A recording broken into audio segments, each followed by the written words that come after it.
ನಮಸ್ಕಾರ, ಕನ್ನಡ ಒನ್ ನ್ಯೂಸ್ಗೆ ಸ್ವಾಗತ. ನಾನು ನಿಶ್ಮಾ ಇರ್ಷಾದ್. ವೀಕ್ಷಕರೇ, ಅಮೆರಿಕಾಗೆ ಇರಾನ್ ಚೆಕ್ ಮೇಟ್ ಅನ್ನ ಕೊಟ್ಟಿದೆ. ಗಲ್ಫ್ನಿಂದ ತನ್ನ ಸೈನ್ಯವನ್ನ ಹಿಂದಕ್ಕೆ ಪಡಿಬೇಕು ಅಂತ ಹೇಳಿ ಅಮೆರಿಕಾದ ಮುಂದೆ ಇರಾನ್ ಪಟ್ಟು ಹಿಡಿದಿದೆ. ಇರಾನ್ ಮತ್ತು ಅಮೆರಿಕ ನಡುವಿನ ಸುದೀರ್ಘ ಸಂಘರ್ಷದ ಹಾದಿಯಲ್ಲಿ ಈಗೊಂದು ಅನಿರೀಕ್ಷಿತ ತಿರುವು ಕಂಡು ಬಂದಿರುವಂತಹ ವಿಚಾರ ನಮ್ಗೆಲ್ರಿಗೂ ಗೊತ್ತಿದೆ. ಇರಾನ್ ಮುಂದಿಟ್ಟಂತಹ 10 ಅಂಶಗಳ ಕದನ ವಿರಾಮ ಪ್ರಸ್ತಾವನೆಗೆ ಅಮೆರಿಕದ ಅಧ್ಯಕ್ಷ ಡೊನಾಲ್ಡ್ ಟ್ರಂಪ್ ಕೊನೆಗೂ ಕೂಡ ಸಮ್ಮತಿಯನ್ನ ಸೂಚಿಸಿದ್ದು 2 ವಾರಗಳ ಕಾಲ ತಾತ್ಕಾಲಿಕ ಶಾಂತಿ ಒಪ್ಪಂದವನ್ನ ಈಗ ಘೋಷಿಸಲಾಗಿದೆ.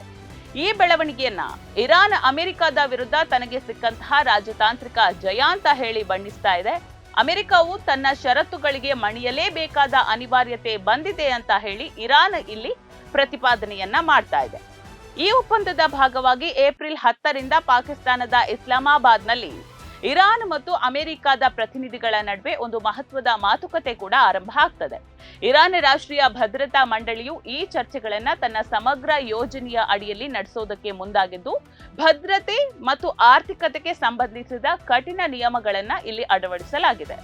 ಅಮೆರಿಕವು ಈ 2 ವಾರಗಳ ಅವಧಿಯಲ್ಲಿ ಇರಾನ್ ಮೇಲಿನ ಎಲ್ಲಾ ರೀತಿಯ ದಾಳಿಗಳನ್ನ ಮತ್ತು ಆಕ್ರಮಣಕಾರಿ ಚಟುವಟಿಕೆಗಳನ್ನ ಸ್ಥಗಿತಗೊಳಿಸಿರೋದಾಗಿ ಈಗಾಗಲೇ ಅಧಿಕೃತವಾಗಿ ತಿಳಿಸಿದೆ.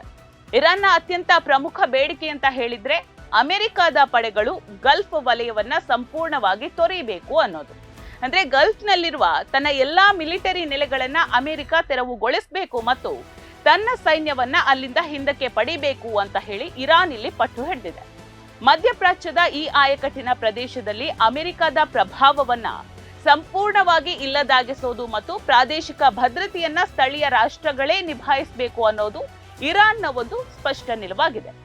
ಮತ್ತೊಂದು ಕಡೆಯಲ್ಲಿ ವಿಶ್ವದ ತೈಲ ವ್ಯಾಪಾರದ ಜೀವನಾಡಿ ಅಂತಿರುವಂತಹ ಹಾರ್ಮುಜ್ ಜಲಸಂಧಿಯ ಮೇಲಿನ ಹತೋಟಿಯನ್ನ ಕೂಡ ಇರಾನ್ ಮತ್ತಷ್ಟು ಬಿಗಿಗೊಳಿಸಿದೆ. ಈ ಕದನ ವಿರಾಮದ ಅವಧಿಯಲ್ಲಿ ಅಲ್ಲಿ ಯಾರೆಲ್ಲ ಸಂಚರಿಸ್ತಾರೆ, ಅಂದ್ರೆ ಯಾವ ಹಡಗುಗಳು ಸಂಚರಿಸ್ತಾರೋ ಅದು ಇರಾನ್ನ ಸಶಸ್ತ್ರ ಪಡೆಗಳ ಸಮನ್ವಯದೊಂದಿಗೆ ಮತ್ತು ಇರಾನ್ ನಿಗದಿಪಡಿಸಿರುವಂತಹ ತಾಂತ್ರಿಕ ಪ್ರೋಟೋಕಾಲ್ ಅಡಿಯಲ್ಲಿ ಮಾತ್ರ ಸಂಚರಿಸಬೇಕಾಗುತ್ತೆ. ಇದು ಸಮುದ್ರ ಮಾರ್ಗದ ಮೇಲೆ ಇರಾನ್ ಹೊಂದಿದ ಮಿಲಿಟರಿ ಶಕ್ತಿಯನ್ನ ಇಲ್ಲಿ ಜಗತ್ತಿಗೆ ಸಾಬೀತುಪಡಿಸಿದಂತಾಗಿದ್ದು, ವ್ಯಾಪಾರ ಮಾರ್ಗದ ಸಂಪೂರ್ಣ ಕೀಲಿ ಕೈ ಈಗ ಇರಾನ್ನ ಕೈಯಲ್ಲಿದೆ. ಆರ್ಥಿಕವಾಗಿ ಕೂಡ ಅಮೆರಿಕಾಗೆ ಇರಾನ್ ಸ್ವಲ್ಪ ಬಿಸಿ ಮುಟ್ಟಿಸಿದೆ ಅಂತಾನೆ ಹೇಳ್ಬಹುದು. ಅಂದ್ರೆ ಇರಾನ್ ಮೇಲಿರುವಂತಹ ಎಲ್ಲಾ ರೀತಿಯ ಅಂತಾರಾಷ್ಟ್ರೀಯ ನಿರ್ಬಂಧಗಳನ್ನ, ಅಂದ್ರೆ ಆರ್ಥಿಕ ನಿರ್ಬಂಧಗಳೇನಿದೆ ಅವುಗಳನ್ನ ತಕ್ಷಣವೇ ರದ್ದುಗೊಳಿಸಬೇಕು ಅಂತ ಹೇಳಿ ವಿದೇಶಗಳಲ್ಲಿ ಸ್ಥಗಿತಗೊಳಿಸಲಾಗಿರುವಂತಹ ಇರಾನ್ನ ಆಸ್ತಿಗಳನ್ನ ಬಿಡುಗಡೆ ಮಾಡಬೇಕು ಅಂತ ಹೇಳಿ ಇಲ್ಲಿ ಇರಾನ್ ಅಮೆರಿಕಕ್ಕೆ ಒತ್ತಾಯವನ್ನ ಮಾಡಿದೆ. ಅಷ್ಟೇ ಅಲ್ಲದೆ ಇತ್ತೀಚಿನ ಸಂಘರ್ಷಗಳಿಂದಾಗಿ ಇರಾನ್ಗೆ ಸಾಕಷ್ಟು ನಷ್ಟ ಉಂಟಾಗಿದೆ, ಅಂದ್ರೆ ಆರ್ಥಿಕ ನಷ್ಟ ಉಂಟಾಗಿದೆ.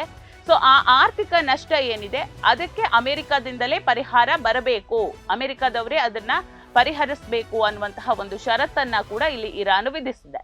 ಸದ್ಯಕ್ಕೆ ಈ ಕದನ ವಿರಾಮ ಕೇವಲ 14 ದಿನಗಳ ಕಾಲ ಜಾರಿಯಲ್ಲಿ ಇರಲಿದ್ದು, ಇದು ದೀರ್ಘಕಾಲದ ಶಾಂತಿಗೆ ದಾರಿ ಆಗ್ತದೆಯೇ ಅಥವಾ ಕೇವಲ ಯುದ್ಧದ ನಡುವಿನ ಬಿಡುವೆ ಅನ್ನೋದು ಕುತೂಹಲಕಾರಿಯಾಗಿದೆ.